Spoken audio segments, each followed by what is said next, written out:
بسم اللہ الرحمن الرحیم. شروع کرتے ہیں اللہ پاک کے پاک نام سے جو نہایت ہی مہربان اور رحم کرنے والا ہے. ویئرز، میں ہوں طلحہ ضیاء عباسی. آپ دیکھ رہے ہیں ہمارا official YouTube channel AR consultant. آج کا جو موضوع ہے اس پہ بات کرنا میں نے ضروری سمجھا. وہ یہ ہے کہ سارا دن ہم بھی کینیڈا ویزا کے حوالے سے، خواہ وہ وزٹ ویزا ہو، اسٹڈی ویزا ہو یا ٹورسٹ ویزا، اس کے حوالے سے کام کرتے ہیں. مختلف کلائنٹس بھی آفس چکر لگاتے رہتے ہیں، کالز کرتے ہیں. لیکن آج تک کسی کلائنٹ نے یہ نہیں پوچھا کہ کینیڈا دنیا کے کس کونے میں ہے، کس براعظم میں آتا ہے، وہاں کا موسم کیسا ہے. چونکہ جو موسٹلی فریش لوگ ہوتے ہیں، مور دین 90% لوگوں کو پتہ نہیں ہوتا. وہ خواہش تو رکھتے ہیں وہاں جانے کی، لیکن اس کی وہ ڈیپلی چیزوں میں نہیں جاتے کہ یہ ملک کون سی جگہ ہے، یہ اسٹیٹ کیسی ہے، ویلفیئر اسٹیٹ ہے کیسی ہے، وہاں کی پالیسیز کیسی ہیں، وہاں کون سے مذاہب کے لوگ آباد ہیں. تو اس متعلق مجھے وہ حیرت ہوئی کہ کوئی بندہ اس متعلق کوئی پوچھتا نہیں ہے اور نہ لوگ اس کے گہرائی میں جاتے. تو میں نے اپنے سے یہ سمجھا کہ میں اس بارے میں بات کروں اور آپ دوستوں تک آگاہی پہنچاؤں.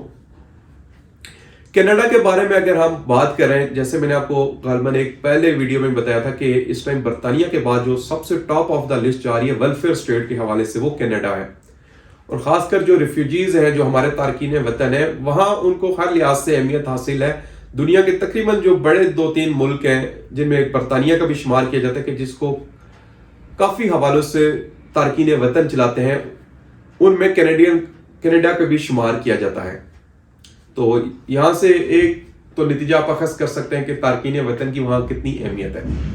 دوسرا جو آج کا موضوع ہے وہ یہ ہے کہ کینیڈا کدھر آتا ہے، اس کے جو جغرافیائی لحاظ سے، خطے کے اعتبار سے یہاں کی کیا اہمیت ہے.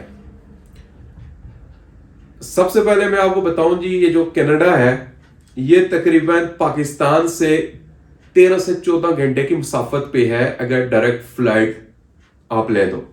غالباً اس ٹائم PIA کی ایک ڈائریکٹ فلائٹ ہے جو ویک میں 1 سے 2 فلائٹس ہوتی ہیں جو پاکستان سے ڈائریکٹ جاتی ہیں.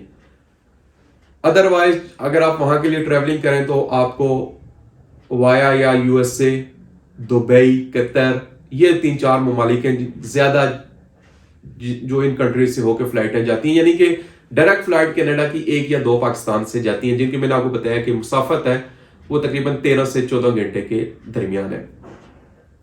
باقی میں آپ کو بتاؤں تو کینیڈا کے جو ایک طرف آتا ہے ساؤتھ کوریا، جس کے ساتھ تقریباً رشیا ملتا ہے. ایک طرف ان کا ساؤتھ کوریا ہے اور بالکل ساؤتھ کوریا کے ساتھ رشیا ہے. اگر دوسری طرف اس کو دیکھیں آپ تو اس کے کینیڈا کے جو نارتھ ہے، اس پہ نارتھ کوریا کی وہی آتا ہے اور اس کے ساتھ امریکہ آتا ہے. تو کینیڈا یہ جو خاص کر یہ نارتھ کا جو حصہ ہے، اس میں 3 سے 4 بڑے ممالک ہیں جو تمام یہ جو مل کے ایک، یعنی کہ آپ کہہ سکتے ہیں کہ یہ جو خطہ ہے نارتھ کا، ان میں 3 سے 4 کنٹریز کی بڑی ان کو اہمیت حاصل ہے. ایک کینیڈا، دوسرا امریکہ اور تیسرا میکسیکو. تو یہ یعنی کہ آپ کہہ سکتے ہیں کہ نارتھ میں یہ 3 جو ممالک ہیں ان کی وہاں بڑی اہمیت ہے. اور کینیڈا کو میں آپ کو بتاؤں تو کل ملا کے تقریباً غالباً اس کے 8 سے 10 جو ہیں وہ پروونسز ہیں. خاص مجھے کوئی فگرز کا تو نہیں پتا، لیکن غالباً کوئی اس کے لگ بھگ ہے. اور اس کی جو آبادی ہے وہ محض اس ٹائم پاکستانی 3.5 سے 4 کروڑ کے درمیان ہے. یعنی کہ آپ کہہ سکتے ہیں کہ 35 سے 40 ملین کے درمیان. لیکن رقبے کے حوالے سے جو اس کی سرحدیں پھیلی ہوئی ہیں اور یہ اس قدر یہ بڑا ملک ہے کہ آپ کہہ سکتے ہیں کہ اس کا جو رقبہ ہے وہ پاکستان سے میکسیمم 5 سے 6 ٹائم بڑا ہے. اور اس کی جو سرحدیں ہیں، خاص کر جو اس کے نارتھ میں امریکہ آتا ہے، امریکہ کے ساتھ اس کی سرحدیں اس قدر پھیلی ہوئی ہیں کہ اگر پاکستان کی نسبت موازنہ کریں تو ہمارا اس ٹائم جو بارڈر ہے، ایک مثال کے طور پہ میں آپ کو دیتا ہوں کہ پاک افغان بارڈر ہے. کتنا بڑا بارڈر ہے اور وہ ہم سے یعنی کہ لاکھ کوششیں کرنے کے باوجود ہر لحاظ سے سنبھالا نہیں جا رہا.